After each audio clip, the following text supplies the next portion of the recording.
Ресейді менің отанымын деп қабылдамаймын. Пропагандист, популист. Ресейде тұратын орыстар бір бөлек. Неге қазақша сөйлемейміз біз? Осы адамдарға не айтар едіңіз? Сылтау қоным бар. Әрине сылтау. Мән бермеуіміз керек біз. Ассамблея бізге керек емес деушілерге мен қарсы шығамын. Бір ерекше құпиясы бар ма? Қазақ халқына тән қасиет ол сабырлық. Мен қазақпын. Әумен айтқаныңыз келсін.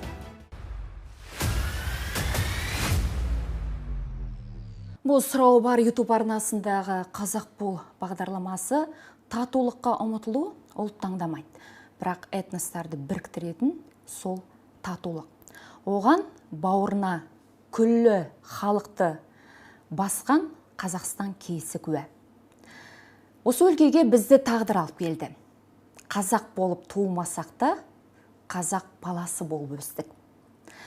Құрметті достар, Қазақ бол жобасының бүгінгі қонағы Қазақстан Республикасы парламенті мәжілісінің депутаты, Қазақстан Халқы Ассамблеясы төрағасының орынбасары, жаны жайсан, көңілі дархан, жүрегі қазағым деп соққан отандасымыз Наталья Григорьевна Дементьева. Студиямызға қош келдіңіз. Көңіл күйіңіз қалай? Керемет, жақсы. Жақсы. Мынадан бастағым келеді, адамға асыл қасиеттер текпен келеді. Өзіңіздің шыққан тегіңіз жайлы айтып өтсеңіз, ұлтыңыз орыс. Сонда ата бабаңыздың шыққан жері Ресей болып тұр ғой. Қазақстан жеріне олар не себеппен қоныс аударды? Жалпы оқиға қалай болды? Я, дұрыс айтасыз, Эльвира, ұлтым орыс. Анам марқұм Ресейде, сонау Мордовия деген жерінде туып өскен. Өз кезінде жерімізге қоныс аударған. Негізі ешқандай депортация болған жоқ ата бабаларымда. Олар өз еркімен, өз қалаусымен қазақ жеріне келіп, сонау тың игеру уақыты болды ғой. Сол уақытта келіп, қазақ жерін өз атамекенім деп қабылдап, осылай қоныс аударған. Әкемнің ата бабалары да Ресейде туып, осында олардың өзі тек жалпы орыстар емес, казактар ғой. Казачество деп тұрмыз ғой. Потомственная казачка деп айтсам қателеспеймін. Түрме қарасаңыз, кейбіреулері сіз орысқа ұқсамайсыз деп тұр ғой.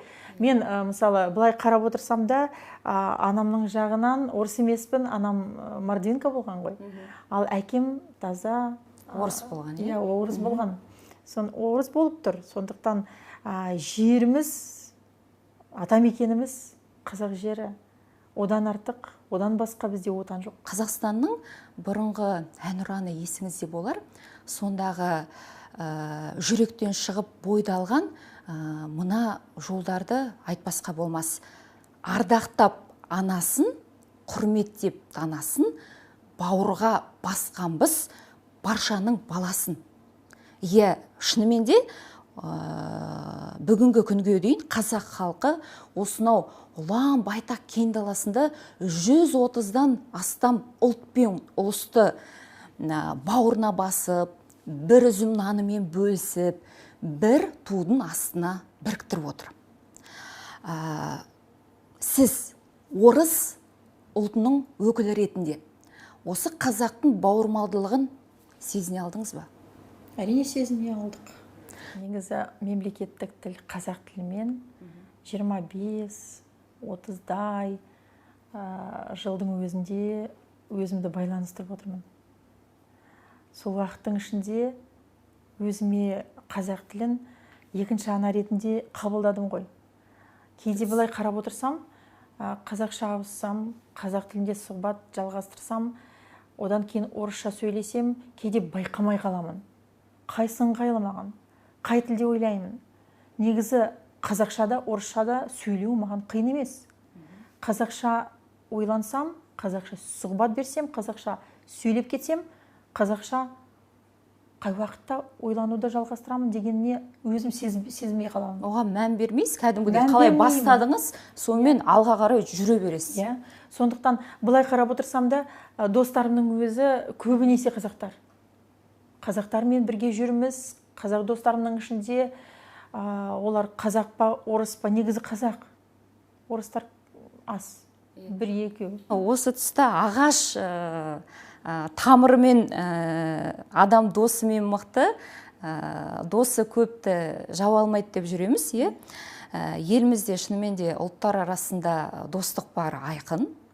Өзіңіз енді қазақ ортада өстіңіз, былайынша айтқанда қалыптастыңыз. Осы қазақ ортадан дос таба алдыңыз ба?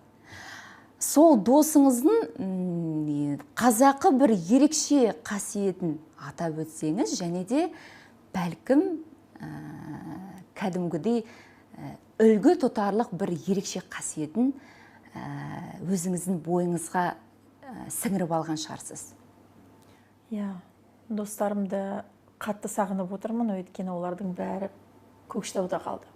Көкшетау енді мына жақын ғой, дегенмен қызметіңізге байланысты көп бармайтын. Қызметіме байланысты, кейде уақытым болмай қалады, кейде олардың да уақыты болмай қалады. Дегенмен олардың ерекше бір қасиеті, менің ойымша, қазақ халқына тән қасиет, ол сабырлық, шыдамдылық, бәрімізге қажет болып тұр.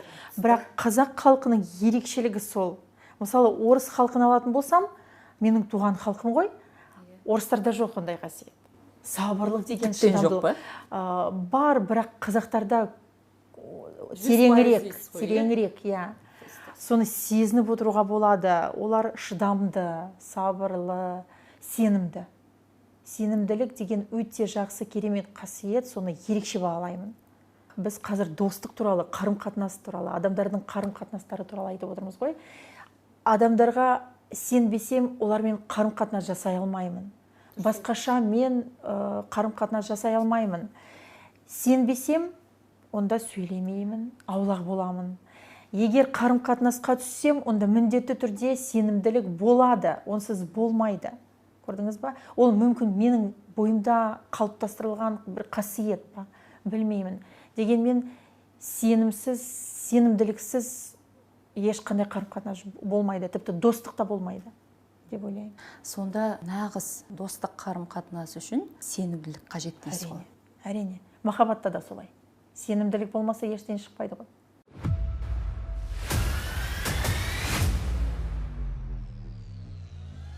Бірі рухани азықты кітаптан алады.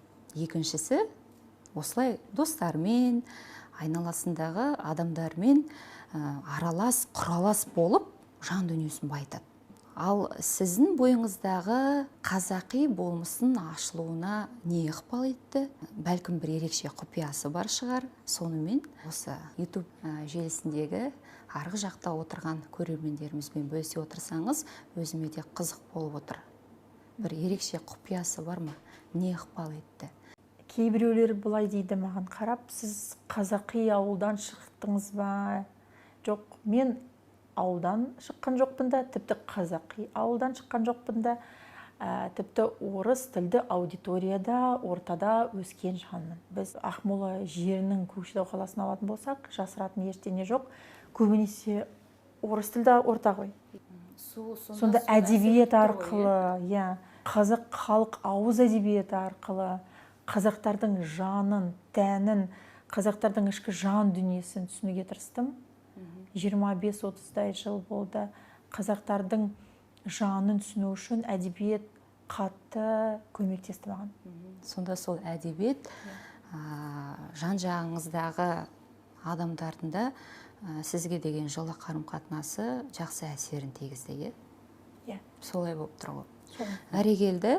Президентіміз Қасым-Жомарт Кемелұлы Тоқаев өз сөзінде болашағын отанымен байланыстыратын әрбір азамат қазақ тілін үйренуге, білуге ден қоюы тиіс. Бұл отаншылдықтың басты белгісі деп атап өткен болатын. Осы орайда мынандай сұрағым туындап отыр. Сонда сіз қалай ойлайсыз? Қазақ тілінде барлық қазақстандықтар сөйлеуі тиіс пе? Және де қазақ тілінде сөйлей алмауға не кедергі болуда? Сұрағыңыз өте жақсы, өте орынды. Бірақ сұрағыңызға тоқталмас бұрын, президенттің сөзі өте орынды. Соған мен де қосыламын, қолдаймын. Өйткені еліміздің елдігін жасайтын, еліміздің тәуелсіздігін қамтамасыз ететін ол мемлекеттік тіліміз. Кез келген елдің мемлекеттілігі, елдігі ол тілде жатыр ғой. Егер мемлекетіміздің мемлекеттік тілі қазақ тілі болса, неге қазақша сөйлемейміз біз? Неге қазақша сөйлемеске дейсіз? Әрине 130-дай астам ұлт, этнос өкілі бұл жерде тұрып жатыр. Тіпті ұзақ уақыт бойы тұрып жатыр. Тәуелсіздігімізге 30 жыл болды. 30 жылдың ішінде қазақша неге сөйлемеске? Кейбіреулер қиын дейді, кейбіреулер арнайы әдіс жоқ дейді. Сылтау оның бар. Әрине сылтау. Менің ойымша, былай қарап отырсам, қажеттілік жоқ кейбіреулерде. Қажеттілік. Яғни дүкенге барсаңыз, кез келген ортаға келсеңіз, қазақша білмесеңіз, орысша сұрасаңыз, сізге еркін жауап береді ғой. Дүкенге келіп, мысалы нан немесе сүт сұрасаңыз, қазақша білмесеңіз де орысша айтсаңыз, сізге жауап береді ғой. Ал егер біз мысалы Түркияға барсақ, немесе Америка құрама штаттарына барсақ, ағылшынша не түрікше білмесек, сізге ештеңе ешкім айта алмайды ғой. Сізге күліп, қарап, әрі қарай кетеді. Ештеңе айтпайды, ештеңе бермейді ғой. Ым тіліне көшуге тура келеді. Әрине, қажеттілік болуға тиісті. Тіл болмай жатса. Қажеттілікті бәріміз тудырап отырмыз қажет. Солай емес пе? Дұрыс айтасыз. Менің ойымша сол ғана. Басқа сөздер ол сылтау ғана, себептер ғана. Ешқандай арнайы әдіс жоқ. Бағдарламалар толып жатыр. Жылда әртүрлі жаңа кітаптар шығып жатыр. Әртүрлі нұсқаулар, методикалар шығып жатыр. Бұның бәрі құр босқа кетеді. Егер тілегіміз болмаса, егер ниетіміз болмаса, ниет ол бірінші орнында тұр. Жүректен шығады. Әрине жүректен шығады. Тілге құрмет, елге құрмет емес. Дұрыс айтасыз. Сондықтан барлық сөздерді мен қолдамаймын, сөздерге қосылмаймын. Ниет болмаса ештеңе шықпайды. Қажеттілікті өзіміз жасап отыруымыз керек. Қажеттілік ол мен осы елдің тұрғынымын. Мен қазақстандықпын. Мен қазақпын. Жобаңыз қазақ бол деп аталады. Ал қазақ бол дегеніне үлкен мағына кіреді. Солай емес пе? Қазақ бол дегеніміз ол отаныңды сүй, жанмен, тәнмен, қазақша сөйле. Мен қазақша сөйлеп бастасам, сөйлеп кетсем, мысалы, тоқтата алмайтын секілдіміз, Наталья ханым. Иә, орыспын дегенмен, жоқ қараңыз, мен мысалы, жалпы кейбіреулер былай дейді, сіз қазақша сөйлеп кетсеңіз, мысалы орыстар кейде маған айтады, сіз қазаққа ұқсап қазақ болып кеттіңіз бе? Мәселе онда емес. Қазақпын деп айтыңыз. Жоқ, қазақпын деп әрқашанда айтамын. Қазақпын, иә. Бірақ та менің ата-бабаларым қазақтар емес, орыстар. Менің тарихи отаным Ресей. Бірақ Ресей дегенінен басқа мен Ресейде бір ғана рет болдым. Көрдіңіз ба? Сондықтан Ресейді менің отаным, менің атамекенім деп қабылдамаймын. Көрші ел ретінде қабылдайсыз ба? Қабылдай алмаймын. Өйткені ол көрші елі, олардың мәселелері бір бөлек. Оларды әрине тыңдаймын, оларды кейде олар үшін жаным ауырады. Болды, одан артық ештеңе жоқ. Одан артық ештеңе жоқ. Менің атамекенім, менің ата-бабаларымның жерленген жері, тіпті анам марқұмның жерленген жері осында. Менің балаларымның да болашағы осында болады. Нағыз қазақ болғаныңыз ғой, шынымен де анаңызға мыңда бір алғыс, осындай қызды қасиетті жеріміз Қазақстанда өмірге әкеліп, керемет тәрбие берген үшін анаңызға басымызды иеміз. Күнде басымды иемін.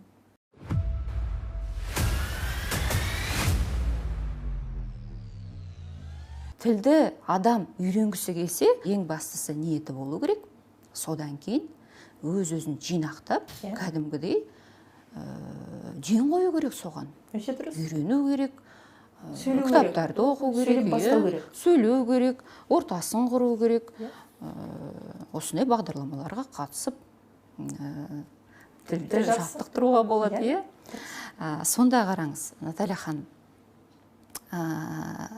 мемлекеттік тілде сөйлегісі келмейтін, сөйлей алмайтын, және де сөйлеуге арланатын адамдарға не айтасыз? Және де керісінше сөйлеуге ынтасы бар, бірақ ұялатын, қысылатын тұлғаларға не дер едіңіз? Ондайлар бар арасында. Ондайлар да жасырын бар. емес. Ондайлар да бар. Ұялатындар да бар, қысылатындар да бар. Менсінбейтіндер де бар. Осы адамдарға не айтар едіңіз? Әлвира, қараңызшы, біз осындай сияқты адамдардан құтыла алмаймыз. Олар болды да, болады да. Ол адамдардың ішкі жан дүниесі солай, көз қарасы солай. Оларды біз өзгерте алмаймыз. Өзгертудің да қажеті жоқ. Біз өзіміздің жаңағы өзімізді үлгі ретінде көрсетсек. Мысалы, сіз бен мен осындай сияқты жаңа жобаға қатысып, өзгелерге өзіміздің позициямызды, ұстанымымызды көрсетіп, оларға үлгі болмасақ, бүгін болмасақ, ертең боламыз. Уақыт өте келе олардың көзқарасы өзгереді. Қараңызшы, мысалы 15-20 жыл бұрын қазақша сөйлейтіндер өзге этнос өкілдерінің ішінде көп болды ма? Болған жоқ қой. Қазір толып жатыр. Қазір 1000-нан 100-ден адамдар пайда болып жатыр, өзге этнос өкілдері. Солай емес пе? Сондықтан осындай сияқты қазақша сөйлегісі келмейтін, қысылатын, ұялатын, кейде менсінбейтіндерге айтарым біреу-ақ, уақыт келеді. Бірақ осы уақытты жоғалтудың қажеті бар ма? Уақыт келеді деп айтасыз. Уақыт келеді. Міндетті түрде келеді. 30 жыл бойы уақыт келеді, бұйырады деп айтамыз, бұйыртса болады деп. Негізі 30 жыл кез келген тілді қарым-қатынас жасау тіліне айналдыру үшін өте аз. Егер ортан сол мемлекеттік тілді құрметтеп, сол тілде сөйлейтін болса, басқа адамдарда, айналасындағы адамдарда соған икемденіп, соған талпынады. Қазір мен өзім байқап отырмын, шынымен де қазақ тіліндегі сөйлеу деңгейіміз жақсарып келе жатыр. Көптеген бағдарламалар шығып жатыр, қазақ тілінде. Әншілеріміздің өзі қандай, қазақ тілінде әдемі сондай терең мағыналы өлеңдер, жырлар шығып жатыр да. Мен өзім соңғы кездері көбіне қазақша әндерді тыңдайтын болыппын.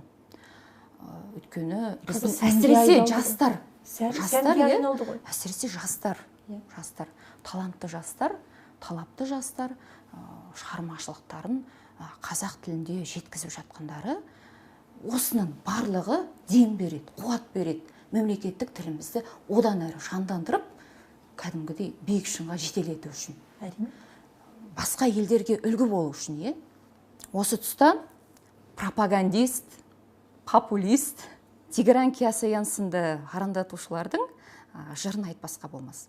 Мен жақында ғана Қазақстандағы этникалық статистикаға жүгіндім. Сонда орыс ұлтының саны 18,47% құрап, қазақ ұлтынан кейін екінші орында тұр. Сонда осы 18,5% орыс этносының өкілдері, жалпы қазақстандықтар, Киясаянға тұшымды, өткір жауап бере алдық па? Бәлкім осы сәтті қолдана отырып, сіз де Киясаян мырзаға өзіңіздің доғай-доғай жалынды сәлеміңізді жолдап жіберерсіз. Негізі Киясаян сияқты арандатушылар Ресейде көп қой, тіпті Ресейде ғана емес, біздерде де бар. Дегенмен аймақтарға шығып отырмыз ғой.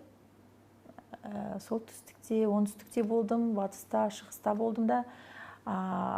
Осы жерлерде тұратын орыстардың Киясаянға айтатын сөздер өте көп. Олар қатты қарсылық білдіруде. Өйткені жерімізде, қазақ жерінде тұратын орыстардың атамекеніне деген көз қарасы, сезімі мүлде басқа ғой. Мысалы, Ресейде тұратын орыстар бір бөлек, осы жерде қазақ жерінде тұратын орыстардың жүрегі бір бөлек, сана сезімі көз қарасы бір бөлек, ішкі жан дүниесі бір бөлек. Қазақи болған ғой. Қазақи болдық қой бәріміз. Қазақ болдық қой біз. Иә, шынымен де. Сондықтан сабырлымыз, төзімдіміз, сіз айтқандай. Әрине. Сондықтан Киясаян сияқты адамдарға айтатыным мүлде жоқ. Өйткені осындай сияқты адамдарды адамда санамаймын, шын айтсам. Назар аудармау керек дейсіз. Назар аударудың қажеті жоқ деп ойлаймын. Өйткені олардың негізі рейтингін көтеріп отырмыз біз. Пиар дейсіз ғой, пиар дейміз. Олар нақты таза провокаторлар. Олардың мақсаты біреу ақ. Біз арқылы, біз сияқты адамдар арқылы өздерінің рейтингін көтеру. Біз мықты мемлекет болуымыз керек. Мықты бір жұдырықтай халық болуымыз керек. Тек қана өзіміздің мықтылығымыздың арқасында мемлекеттік тілі қазақ тіліне деген сүйіспеншілігімізді арттырудың арқасында ғана осындай сияқты адамдарға біз қарсылық білдіре аламыз. Одан басқа сөздерді айтудың қажеті жоқ деп ойлаймын. Оларда бір қызғаншақтық сезім туындап отырған секілді. Ол да дұрыс. Елімізге, жерімізге кәдімгідей қызығып қарайды да. Қызғанып қарайды. Бұл жерде қызығып емес, қызғанып қарайды. Көптеген ұлттардың қазақ елінде тату-тәтті өмір сүріп жатқандары үшін мен ойлаймын, қызғаншақтық сезім. Жасыратын ештеңе жоқ. Ресей біз олардан биік болуымыз керекпіз. Үлгі ғой. Жоғары болуымыз керекпіз. Жоғары тұруымыз керекпіз. Осындай арандатушыларға шынымен де мән бермеуіміз керекпіз.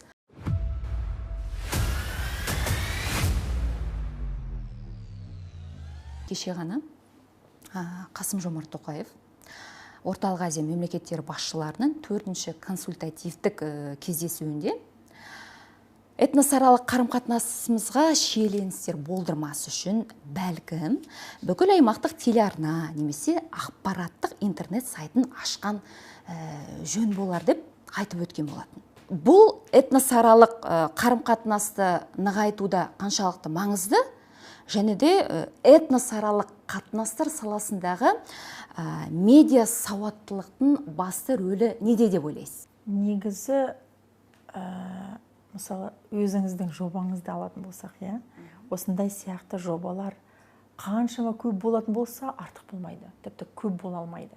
Достық туралы, этносаралық келісім туралы қаншама көп айтатын болсақ, сөйлеп кететін болсақ, тіпті көп бола алмайды. Өйткені ол күнделікті өмірімізде біз кездесетін құбылыс. Көрдіңіз ба? Сондықтан президенттің сөзіне, ұсынысына мен толық келісемін. Орта азиялық мемлекеттердің арасында осы орта азиялық мемлекеттерімізді байытатын, арамыздағы қарым-қатынасты дамытатын, әрі қарай байытатын арна немесе әлеуметтік желінің бір онлайн порталы болатын болса, тіпті жақсы. Неге жоқ? Артық болмайды. Сіздің жобаңыз үлгі болар еді. Әумин, айтқаныңыз келсін. Наталья Григорьевна, сенесіз бе соңғы кездері қазақ тілінде түстер көретін болыппын. Сізде осындай құбылыстар болып тұрмайды ма? Түсті жалпы қай тілде көресіз? Түсті қай тілде көремін айта алмаймын, өйткені ойыны болғаннан кейін ұмытып қаламын. Деген мен қазақша кейде көремін, соны да есімде сақтаймын. Қазақ тілінде көресіз? Кейде қазақша түс көрсем, одан кейін бірден оянып, саған қазақша болды ғой, қазақша сөйлеп кеттім ғой түсімде. Осындай сәттерде болды. Мен ойлаймын, осының барлығына қазақи ортамыз әсер етуде. Әрине. Қазіргі таңда сіз Қазақстан халқы ассамблеясы атынан сайланған Қазақстан Республикасы парламенті мәжілісінің депутатысыз. Жақында ғана Қазақстан халқы ассамблеясы төрағасының орынбасары болып сайландыңыз. Осы Қазақстан халқы ассамблеясы өзінің миссиясын қаншалықты орындап келе жатыр? Ең біріншіден ассамблея не екендігін дұрыс түсінуіміз керек. Ассамблея ол тек қана мен өзім ғана емес, тіпті ассамблеядан сайланған 9 депутаты да ғана емес. Ассамблея ол мен, сіз, яғни бүкіл Қазақстанда тұратын этнос өкілдері. Ең біріншіден қазақтардың өзі ассамблея. Өйткені қазақтардың өзі өзге этнос өкілдеріне үлгі ретінде болып тұр. Яғни қазақ жерін қалай сүю керек, мемлекеттік тілін қалай сүю керек, не себептен қазақша сөйлеу керек дегенін көрсететін қазақ халқы. Сондықтан ассамблея ол қазақ халқының арқасында, яғни қазақ халқының араларында жинақтап алған этнос өкілдерінің болмысы. Кейде былай айтамын, қазақтарды киелі шаңыраққа теңессек, онда өзге этнос өкілдері оның уықтары іспетті. Яғни уықтар мен шаңырақ ол үлкен бір қасиетті киіз үйді жасайтын нәрсе ғой, солай емес пе? Кез келген бөлік, кез келген нәрсе ол міндетті түрде ерекше бір рөлін атқарады. Онсыз нағыз керемет киіз үй бола алмайды. Сондықтан өзімізді қазақ халқымен міндетті түрде байланыстырамыз. Ассамблеяның өзі осы, барлық этнос өкілдері. Сондықтан осы қоғамдық институттың рөлі өте зор. Тіпті оның міндеті артты. Қазіргі кезде мінекеңіз заңнама жүзінде, заң жүзінде, яғни заңды қабылдайтын рөлі болып тұр. Яғни ассамблеядан 9 депутат сайланады.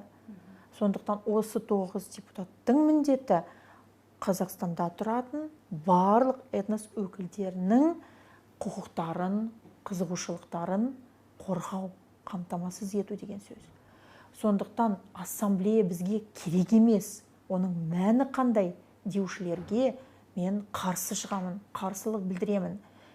Біз, яғни ассамблея өкілдері, мүшелері қазақстандықтардың қызығушылықтарын көрсететін, өзге елдер үшін үлгі боларлықтай, үлгі ретінде өзімізді көрсететін нағыз қазақстандықтар деп ойлаймын. Сонда мына жерде тегі басқа болғанымен, теңдігі бір, қаны бөлек болғанымен, жаны бір деген қазақ дана халқымыздың сөздері керемет келіп тұрған секілді, осы сіздің ойыңызға. Сізбен сөйлескелі бері, екеумізді біріктіретін бірнеше факторды аңғарып отырмын. Біріншіден, сіздің әкеңіздің есімі Григорий. Менің де әкемнің аты Григорий. Сонда біз сізбен Григорий қыздармыз, Екіншіден, алғашқы жоғары оқу орнын филология факультетінің қазақ тілі мен әдебиеті мамандығы бойынша тәмамдағансыз. Мен де осы мамандық бойынша білім алдым. Үшінші басты фактор, енді өзім солай деп ойлаймын, осы мамандыққа әкелуге септіктерін тигізген біздің аналарымыз. Мен бір сұхбатыңызда соны естідім. Асыл аналарымызға басымызды иеміз, қазақ тілі мен әдебиетін оқи келе, дамыта дарта келе, жаман болған жоқпыз. Ал бұл жерде сұрақ, сонда ұлтты біріктіруші басты фактор не деп ойлайсыз? Басты факторы ол отанды сөзбен емес, іспен сүю. Яғни қолынан келетін бәрін жасау, қоғамымызды дамыту үшін, қоғамымыздың жарқын болашағы үшін сәл болса да үлесімді қосамын деп. Енді бұл философиялық сұрақ. Жүрегімде жатыр мысалы. Кез келген адам осы сұраққа өзінше жауап береді. Бірақ та мен далада жүрсем, адамдарға қарап отырсам, өзімді бақытты адам деп санаймын. Өзімнің кіші отаныма келсем, Көкшетау қаласына, Бурабайға келсем, табиғатты қарап отырсам, өзімді екі есе бақытты адамын деп санаймын.